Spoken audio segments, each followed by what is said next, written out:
Bonjour, moi c'est Maëlle du blog Devenir Intuitive. Bienvenue dans cette nouvelle vidéo de mon défi sur la contraception naturelle.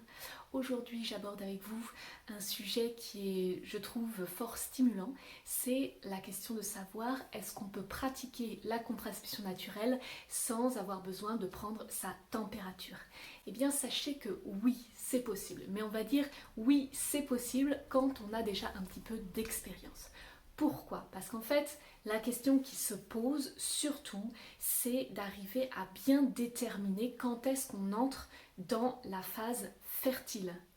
Et vous vous souvenez ce que je vous avais expliqué sur la prise de température, c'est que lors des 12 premiers cycles où on pratique la contraception naturelle, eh bien on place toujours le dé de Dorine, le grand dé, sur le 6e jour du cycle. Et comme ça, on est sûr vraiment de commencer très tôt à prendre la température. Comme ça, si on entre tôt dans notre phase fertile, eh bien on est sûr d'être protégé quand on considère que théoriquement, on est déjà dans la phase fertile.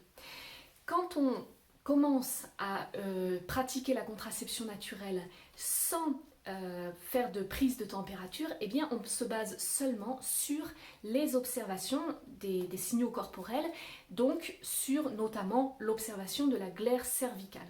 En fait, c'est ce qu'on appelle la méthode de Billings et on peut vraiment utiliser seulement cette méthode-là.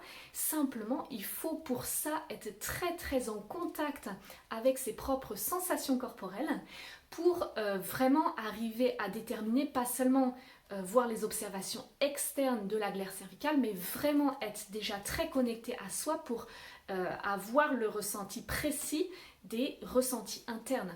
C'est-à-dire, vous vous souvenez, quand on observe déjà un ressenti humide au niveau de la glaire cervicale, qu'on se dit tiens, là j'ai l'impression d'avoir un ressenti humide, dès ce moment-là, on entre dans la phase fertile. Et très souvent, au début, eh bien, ce ressenti humide, il n'est pas facile à observer.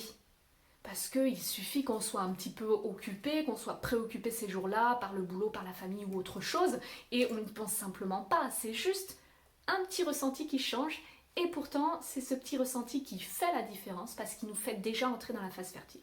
Même si potentiellement on n'est pas très fertile à ce moment-là, hein. Ensuite on entrera dans une phase vraiment très fertile, mais n'empêche que cette phase fertile qui commence par ce ressenti humide, avant de sentir le ressenti mouillé, eh bien ce ressenti humide et ce début de phase fertile, eh bien il peut déjà nous provoquer une grossesse si jamais on a un rapport non protégé à ce moment-là. Donc vraiment, pour moi, je le vois vraiment, cette histoire de contraception naturelle sans prise de température, je le vois vraiment comme quelque chose d'assez stimulant, comme quelque chose d'assez motivant. Je me dis, un jour, je pourrais faire la contraception naturelle sans prise de température et ce sera vraiment super agréable. Et puis là, à ce moment-là, je pourrais dire aussi que vraiment en termes de connaissance de moi, j'en suis arrivée à un point d'une bonne maîtrise en fait du fonctionnement de mon corps. Mais tant que que ça m'arrive par exemple de zapper cette phase, ce ressenti humide, et puis d'un seul coup j'ai une observation externe de la glaire, même si elle est encore un petit peu pâteuse, un peu crémeuse, mais n'empêche que voilà, je l'observe, je me dis mince, c'est que j'ai pas eu les observations d'avant, les ressentis d'avant, alors qu'ils étaient déjà importants, quoi. Donc voilà, c'est vraiment comme un espoir, comme une motivation à se dire un jour, quand on sera des expertes, eh bien, on pourra peut-être nous aussi se passer de la prise de température pour aller vers quelque chose de beaucoup plus libre, moins contraignant, c'est sûr. Beaucoup plus spontané aussi, plus proche de l'intuition finalement, du ressenti. Alors que c'est vrai que sinon on est sur quelque chose d'assez rigoureux et d'assez précis sur la température. Voilà ce que je voulais aborder avec vous aujourd'hui.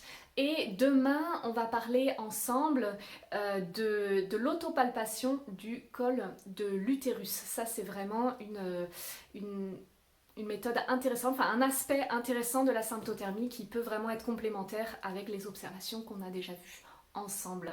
Eh bien, n'hésitez pas à vous abonner à ma chaîne YouTube, à mettre un pouce en l'air si ce contenu vous a plu, et puis on se retrouve demain.